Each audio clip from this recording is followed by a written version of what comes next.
Welcome back, guys. So Noah, why are you upside down? Let me tell you.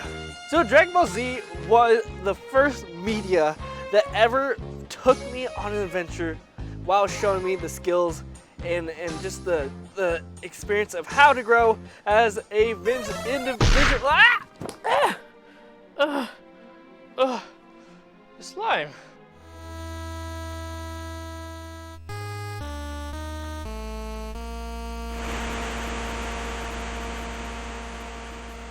Now, welcome back, Scrubs. We're here for a brand new episode, a special episode for the show Hidden Values, the show where I, your host, Noah Price, a young Christian scholar, who is, I present values that are embedded in said games. Kind of, help those, specifically Christians, but also non-Christians, be aware of the influences that could be within games that we play or we consume, whether JRPGs or regular RPGs, indie, classic like we'll see today.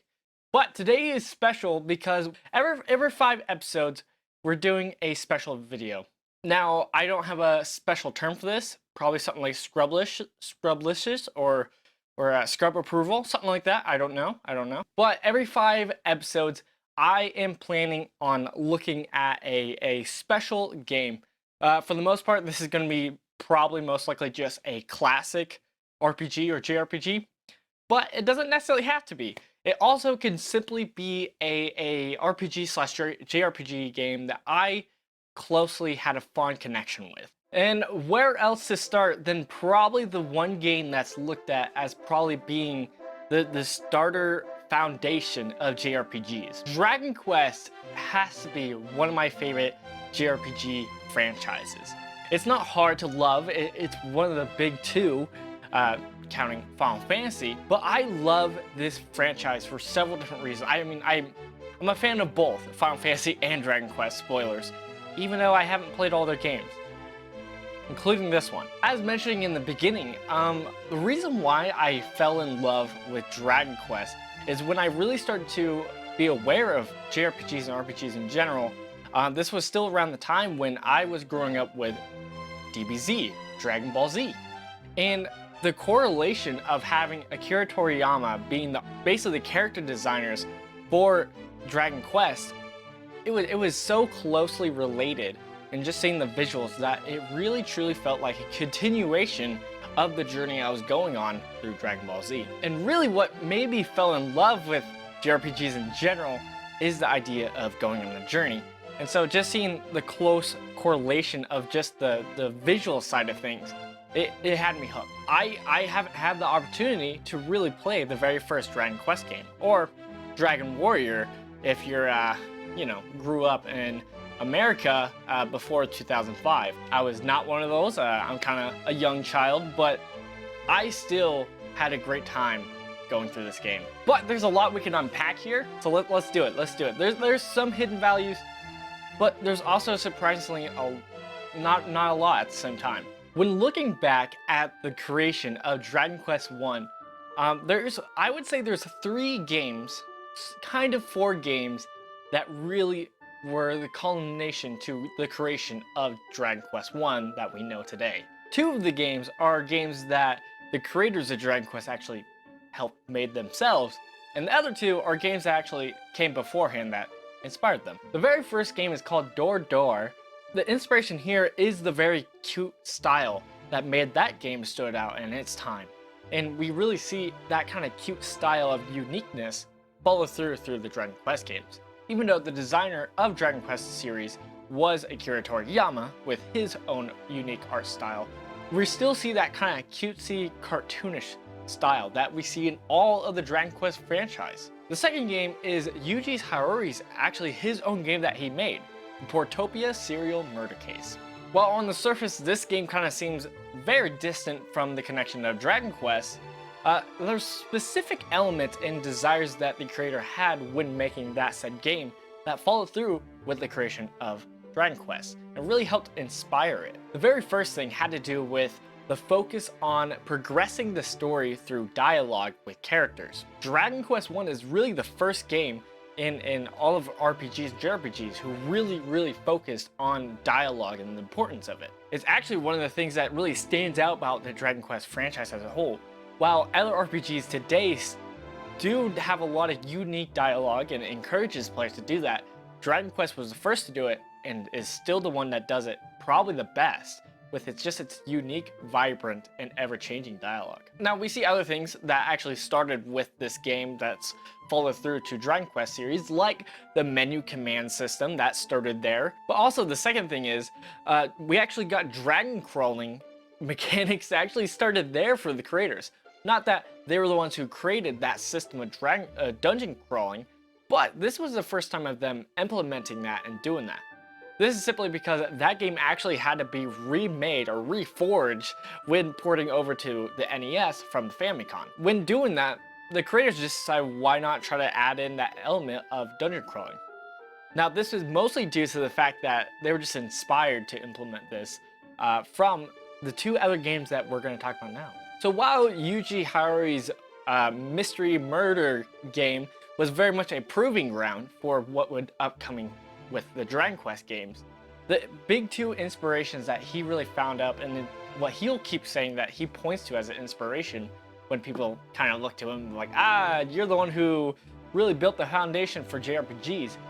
He looks at the two games called Ultima and Wizardry. Now, while Dragon Quest laid the foundation for JRPGs, as just mentioned, Wizardry and Ultima were the two games that really first built the foundation for just plainly RPGs.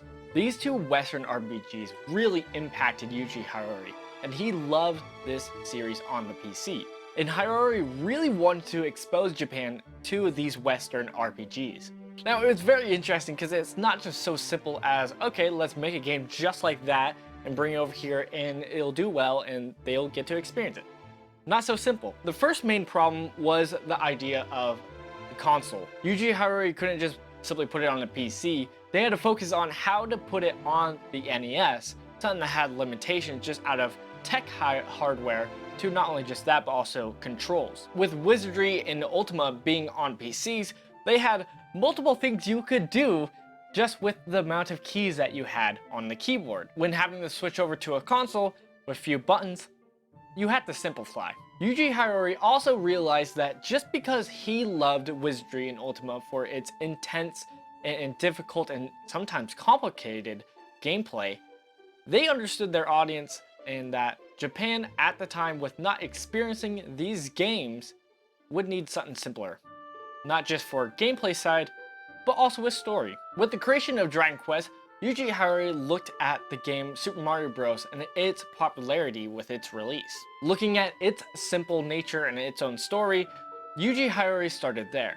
Basically, Harari was posed with the problem of trying to share the message and share the experience he had with Western RPGs, of feeling connected with the hero of role-playing games in general, and having to share that experience of how do you make the player feel like the hero and connect with the hero while not having the game too complicated. There's really three ways that Harari went when trying to solve this problem with his game Dragon Quest. First one is a staple among most RPGs, and that's the idea of progression. And this is progression through different items you get that make you stronger, whether it's just levels up that actually makes your stat boost stronger. And just this idea of growing as the time goes on throughout the game. This is very different than Super Mario Bros., where throughout the story, Mario is pretty constant. The second one, as mentioned before, is the emphasis on story. And not only just story, but the emphasis on emotional connection through story, through dialogue. I did experience it, I did. It's not to the same level or the same severity as it is on the original port. This is mostly due to the fact that in this game there's an easily accessible map. There's different ways where it's a bigger screen, so you kind of have a better idea of where you need to go, how to go things.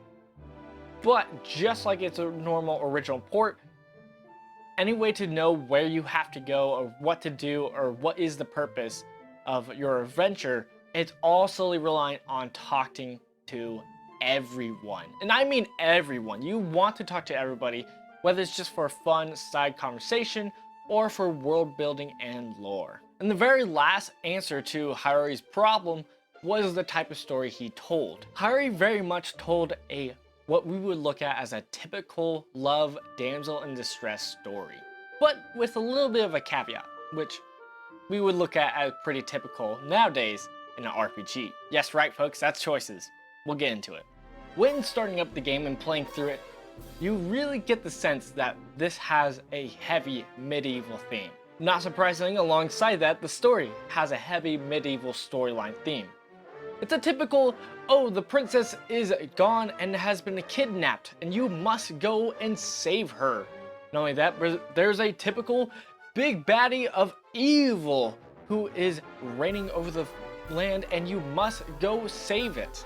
Now, while the creator Hayuri didn't want to just simply make a carbon copy of a medieval story like they typically saw in every other RPG and Western RPG, mostly because of the influence of Dungeons & Dragons, they still stood there just to start off from. Overall, the franchise of Dragon Quest still has a heavy overtone of the setting just plainly being put on a medieval fantasy. We got kings, we got soldiers, we got heroes we gotta do. Similar to a lot of medieval fantasy stories, this game follows the hero as being a part of a lineage of heroes. This is very similar looked at as Legend of Zelda, to where you are the hero of time, or you have this bloodline, you have this symbol that shows that you are part of this lineage, which means you are destined to bring salvation. But yes, you are the hero who's destined to go save everybody or the realm or the area from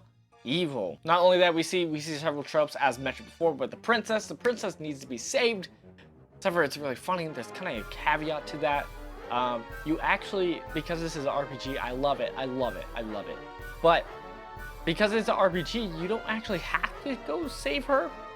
It's very interesting since this is the first JRPG or first big one. There's not a lot of things to do like you'll typically see in a JRPG, especially a Dragon Quest game. There's not a lot of side quests, there's not a lot of optional bosses, there's not a lot of that. It's pretty simple and linear, which I still greatly enjoyed, just because we haven't mentioned this yet, but since it is so simple and it's the first of it, it's actually a really short game. It takes about roughly 8 hours or so. But one of the few things that is pretty optional is saving the princess. You actually get a alternative ending. But even though it's somewhat linear, it's still open at the same time. It does feel like a RPG. Mostly because, as mentioned before, the only way to know where to go, you have to talk to people. And it's never like, you must go here. It's more like, hey, this is a thing. Oh, there's a deal over here. And that's the only way you do it. You really have to go out and journey on your own. And basically everywhere on the map is open to you at the beginning.